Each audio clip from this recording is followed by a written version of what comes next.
पढ़िए कोई, जिनको मिल गया है 24 का 10 वचन पढ़िए। यदि तू विपत्ति के समय साहस छोड़ दे तो तेरी शक्ति बहुत कम है। इसका मतलब क्या है? क्या समझाना चाह रहा था सुलेमान आने वाली जनरेशन को? कैसे मालूम पड़ेगा कि मैं वीक हूं कि मैं स्ट्रांग हूं? आप याद रखना, वचन याद करने वाला आदमी स्ट्रांग नहीं होता। 91 साम बार बार बोलने वाला भी स्ट्रांग नहीं होता। याद रखिएगा, फास्टिंग करने वाला आदमी भी स्ट्रांग नहीं है। ऐसा मत समझना कि आपको बहुत अन्य भाषाओं का गिफ्ट है तो आप स्ट्रांग हैं। आप स्ट्रांग हैं कि वीक हैं, ये सिर्फ एक ही जगह पे मालूम पड़ेगा, जब आपके ऊपर प्रॉब्लम आएगी। उस प्रॉब्लम में आपका माइंड कैसे वर्क करता है, आपकी टंग कैसे वर्क करती है, वहीं पर मालूम पड़ेगा आप वीक हैं कि आप स्ट्रांग हैं। आपको पता है एक दिन क्या हुआ? 17 साल का लड़का था। बाइबल कहती है उसे गुलामी में लेके गए, और जैसे वो वहां पर गया, उसने वहां पर उसकी एक परीक्षा हुई। मैं आपको कुछ बताना चाहता हूं, हमारी तरफ जहां पर इतने सारे यंग लोग बैठे ना, आपके लिए होप है आज इस मीटिंग के अंदर। आपको पता है 17 साल का एक लड़का था। बाइबल कहती है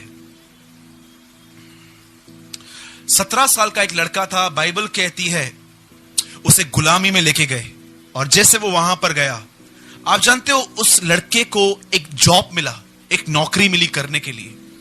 और जब वो वहां पर नौकरी कर रहा था, वो इतना निपुण, इतना होशियार था कि राजा ने उसे कहा कि तू अब दरबार में नहीं, अब तू मेरे सामने खड़ा होगा।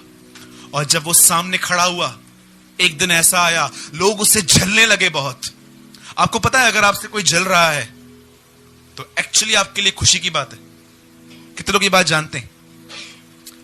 जब भी आपसे कोई जले तो याद रखना, एक बहुत खुशी की बात आपके लिए है।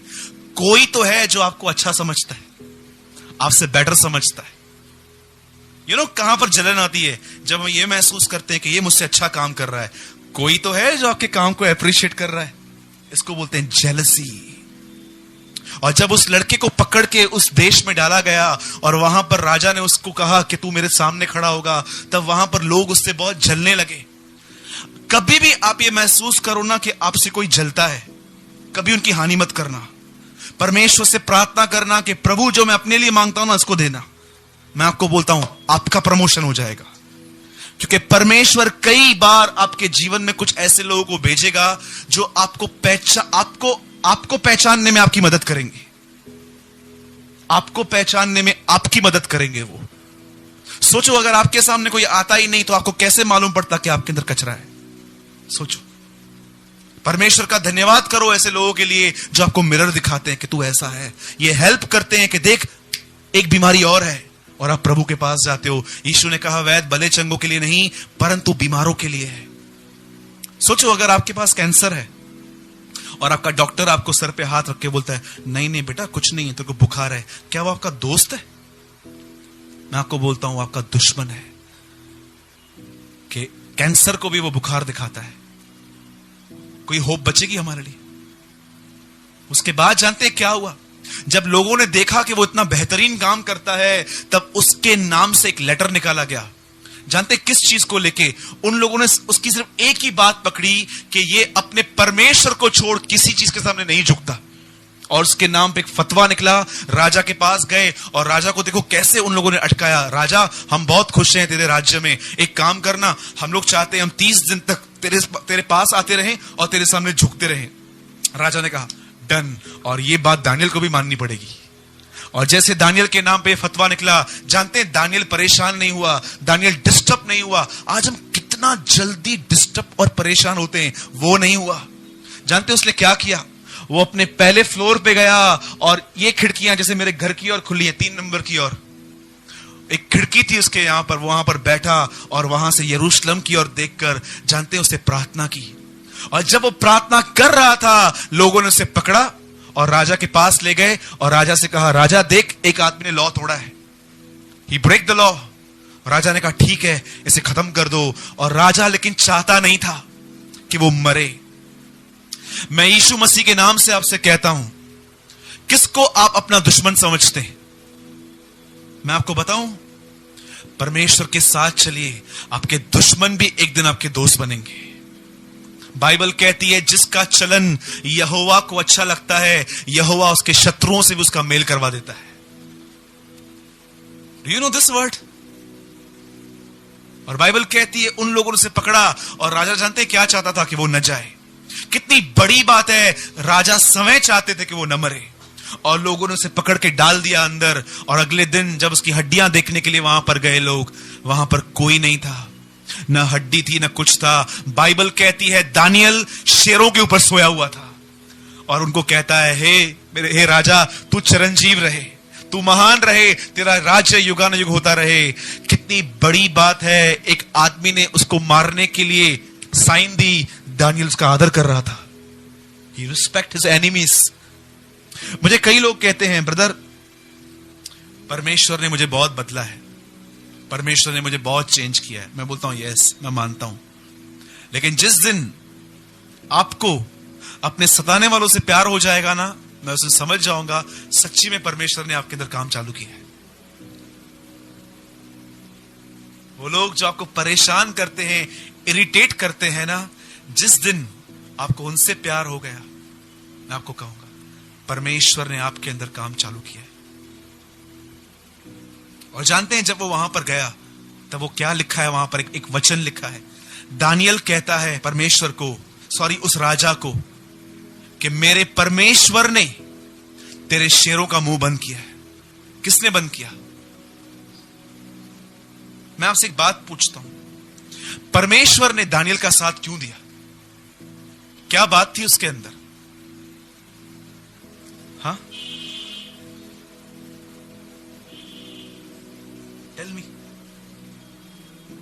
जानते एक सबसे अच्छी बात क्या थी उसके अंदर? वो डरता नहीं था, वो घबराता नहीं था, वो परेशान नहीं होता था। यही बात परमेश्वर को अट्रैक्ट करती थी उस पर, कि कोई तो है जिसकी नजर में मैं जिंदा हूं। 99% लोगों की जिंदगी में परमेश्वर एक मरा हुआ परमेश्वर है।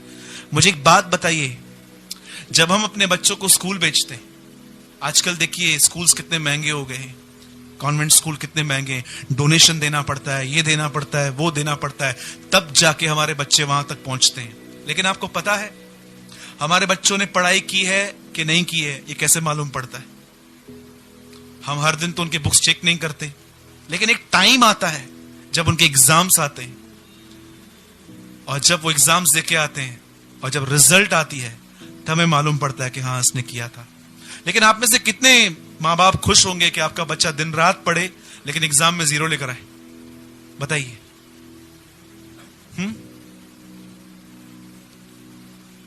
आप जानते हो प्रभु में परीक्षा क्यों आती है? क्यों आता है परीक्षा? पैसों की प्रॉब्लम, कभी यहां दर्द है, कभी यहां पेन है, क्यों आती है?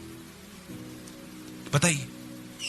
कभी आपने इस बारे में सोचा कि परमेश्वर कलीसिया के ऊपर तकलीफें क्यों अलाउ करता है? मैं जानता हूं आप में से यहां पर कोई भी इतने बड़े ग्रॉस सिन में नहीं है, कोई यहां पर ऐसा नहीं है जो एक बहुत बड़ा पाप करता हो। हम सब कोशिश करते हैं एटलीस्ट प्रभु के साथ चलने की, मैं जानता हूं। पर आप क्या जान सकते हो कि क्यों परमेश्वर ने कई बार आपके ऊपर तकलीफ क्यों अलाउ की? आपको लगता है एक विश्वास करने वाला आदमी, बपतिस्मा लिया हुआ आदमी, शैतान उसको खा जाएगा ऐसे ही? क्यों परमेश्वर ने अलाउ किया? याद रखिएगा, एग्जाम्स तो आएंगे, ट्रायल्स तो आएंगे, प्रॉब्लम्स तो आएंगी, उसी में ही तो मालूम पड़ेगा कि 11 महीने जो कलीसिया में सीखा है अब उसका एग्जाम है। ये तो मालूम कैसे पड़ेगा कि हम स्ट्रांग हैं कि कमजोर हैं? यहां क्या लिखा है? यदि तू विपत्ति के समय अपना साथ छोड़े तो कमजोर है, स्टिल यू आर वीक। मैं आपसे एक बात पूछता हूं, सच बताइए, परमेश्वर देख रहा है आपको, सच बताइए, आप में से कितने लोग हैं जो प्रॉब्लम में डिस्टर्ब नहीं होते? हाँ, बोलिए। मैं बताऊं, मैं ईमानदार हूं, मुझे पकड़ के सब होते हैं, क्योंकि मुझे पता है मुझे पहले अपने आप को पकड़ना पड़ेगा, तब जाके आप एग्री करेंगे। जानते हैं ये जो लिखा है, ये जो लिखा है कि अगर तू साहस छोड़ दे, कौन सी चीज है जो आपका साहस छुड़ाने में आपके पीछे आती है? हाँ बोलिए। एक एग्जाम्पल देता हूं। समझो आपको बुखार था, वो बुखार 3 दिन नहीं उतरा, चौथे दिन आप डॉक्टर के पास जाओगे और बोलोगे प्लीज ये मेडिसिन बंद करो, रूट बताओ कहां से आ रहा है। डॉक्टर क्या कहेगा? ब्लड टेस्ट करवा के आओ। और आप जब दोपहर में जाएंगे बगैर खाए हुए ब्लड टेस्ट करवाने, तो डॉक्टर आपको कहेगा वो फिजिशियन आपको कहेगा रात को 9 बजे आप अपना ब्लड का रिपोर्ट लेके जाओ। वो रिपोर्ट लेके आप अपने फैमिली डॉक्टर के पास जाएंगे। आप जानते हो 3 बजे ब्लड टेस्ट हुआ, 9 बजे रिपोर्ट मिलेगी। इस 6 घंटे के अंदर आपको ऐसे से विचार आएंगे, पता नहीं रिजल्ट में क्या आएगा, पता नहीं ये क्या होगा, पता नहीं ये क्या होगा। जो आदमी इन विचारों को मेडिटेट करता है कि कुछ ना कुछ खराब निकलेगा, यही वो चीज है जो आपके साहस को ले जाती है। बार बार बार बार प्रभु ने यहोशू से कहा, मत डर, तेरा मन कच्चा ना हो, जैसे मैं मूसा के साथ था वैसे ही मैं तेरे साथ भी रहूंगा। जब आप और मैं किसी प्रॉब्लम के अंडर में आते हैं ना, वहीं पर मालूम पड़ता है कि मैं स्ट्रांग हूं कि मैं वीक हूं। और अगर आप डर गए, आप सहम गए, आपको चिंताओं ने पकड़ लिया, जानते हैं क्या है? वीक। ये होती है कमजोरी। मैं आपको बात बताता हूं यीशु मसीह के लिए, आप बहुत आनंदित होंगे। यीशु के पास एक आदमी आया और उसके पीछे एक पलटन थी। उसने पलटन को कहा था, जिस आदमी को मैं किस करूंगा वही यीशु होगा, तुम उस पर हाथ डाल के पकड़ लेना। आप जानते हैं वहां पर जब वो यीशु के सामने आए, इतनी बड़ी पलटन एक आदमी को अरेस्ट करने के लिए आई थी। और जब वो वहां पर खड़ा हुआ, लोग उससे पूछते हैं, यीशु नासरी कौन है? यीशु बोलता है, मैं हूं। मुझे एक बात बता सकते हैं, उन्होंने ये सवाल उससे फिर से क्यों पूछा? यीशु नासरी कौन है? मैं कह चुका हूं मैं हूं, इन्हें जाने दो। क्यों उन्होंने दोबारा ये क्वेश्चन उससे पूछा?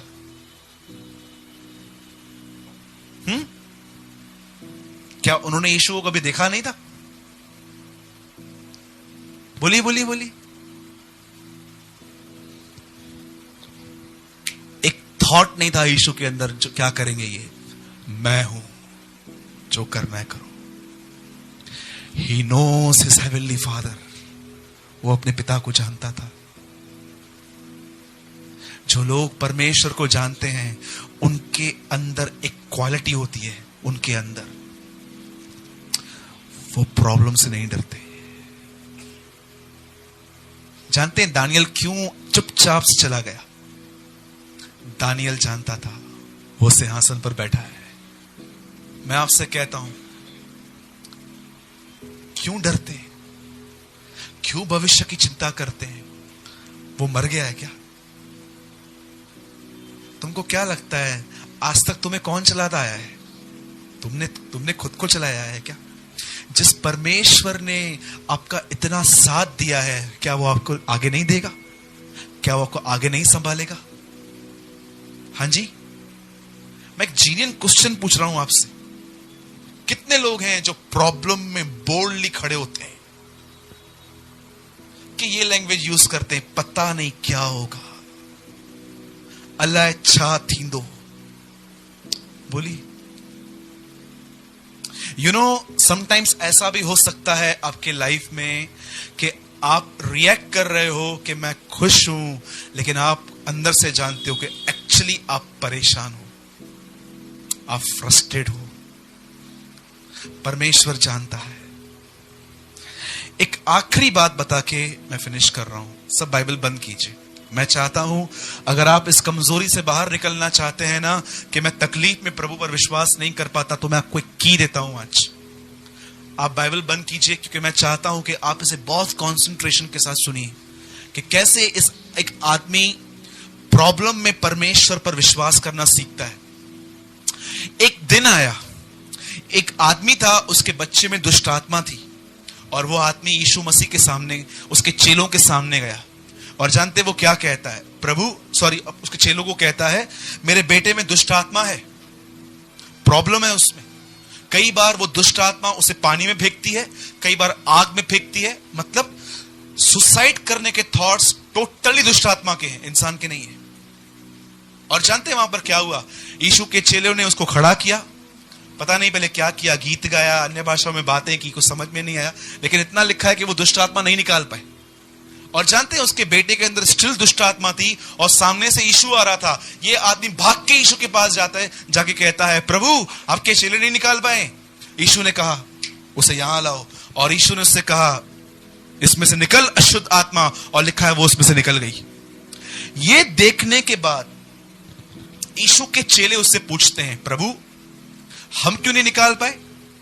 पर इससे पहले जानते हैं वो आदमी जिसने यीशु के पास गया, वो यीशु को क्या बोलता है?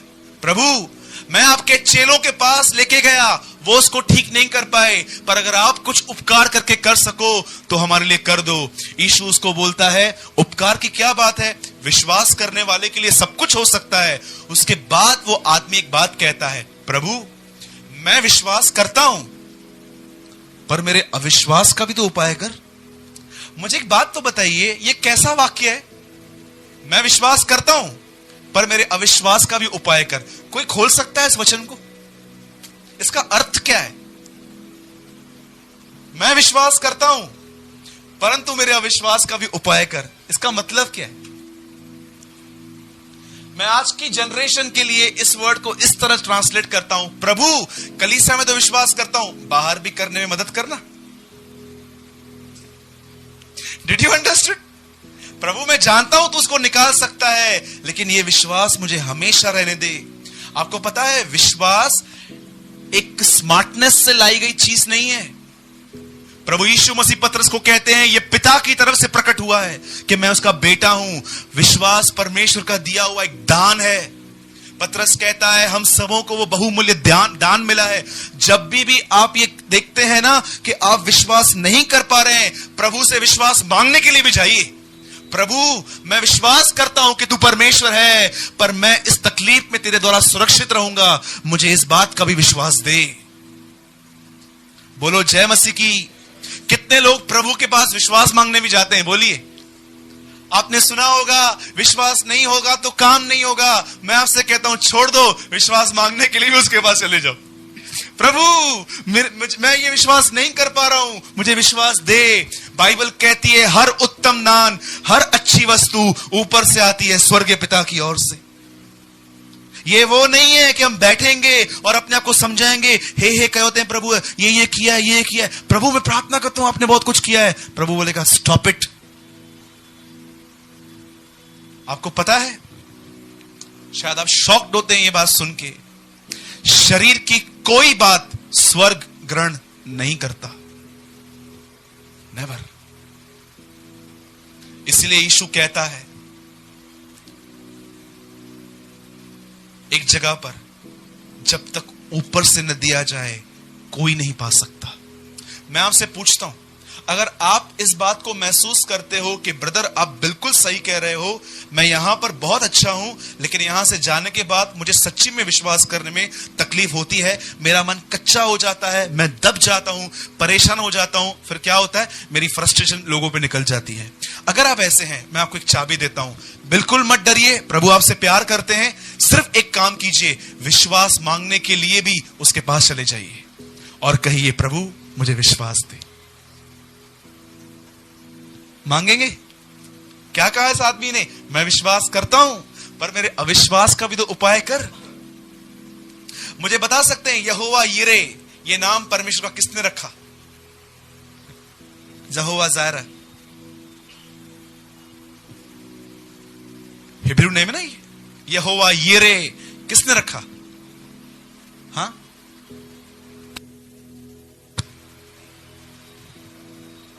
इब्राहिम ने। यहोवा यिरे का मतलब क्या है? एक आदमी ऊपर गया, उसके पास बकरी नहीं थी, लेकिन बकरी चढ़ानी थी। वो अपने बेटे को कहता है चल प्रभु आप उपाय करेगा। एक सिंपल बात, सब यहां देखिए, मैं आपसे एक सवाल पूछता हूं, अगर यीशु काना नगर की शादी में नहीं गए होते तो उस शादी के लिए लोग क्या बोलते? सोचो, एक की शादी है, 200 लोग भूखे बैठे हुए हैं, खाना खत्म हो गया है, लोग क्या कहेंगे? देखना क्या किया, खाना तो खिलाया नहीं। आपके मुंह पे नहीं बोलेंगे, लेकिन किसी और को तो जरूर बोलेंगे कि असा के ई मोकलो। राइट? मुझे बताओ, जब यीशु शादी में गया तो वहां क्या खत्म हो गया? मैं यीशु के नाम से कहता हूं, वो तुम्हारी इज्जत को बचाने वाला परमेश्वर है। वो वहां पर गया, जैसे वो वहां पर गया, वहां दाखरस खत्म हो गई, वो चुपचाप से बना के वहां से निकल आया कि ये शादी कंटिन्यू हो। मैं यीशु के नाम से कहता हूं, एक्चुअली इस शादी में पिता ने उसे भेजा था कि जा किसकी कमी घटी पूरी कर। He is with you. क्यों डरते हैं? क्यों परेशान रहते हैं? वो आपके साथ है। अपना दाहिना हाथ उठाइए और उससे कहिए, प्रभु मैं आज के बाद नहीं डरूंगा, क्योंकि मुझे पता है आप सिंहासन पर हैं। जय मसीह की। यस, बोलो मेरा फ्यूचर, जो मैं सोचता हूं कि क्या होगा, बोलो मेरा फ्यूचर समय प्रभु है। हाँ, बेनीहीन ने कहा तीसरे दिन यीशु नहीं, तुम्हारा फ्यूचर जिंदा हुआ था। बोलो जय मसीह की। तो आज के बाद कितने लोग डरेंगे? यहां पर समझो अभी सांप आ जाए, कितने लोग ऊपर जाके बैठेंगे? नहीं, ये डर स्वाभाविक है। लेकिन मैं क्या बोल रहा हूं, विपत्तियों का डर, तकलीफों का डर नहीं होना चाहिए। ओके? बोलो प्रभु भला है और भला ही करता है।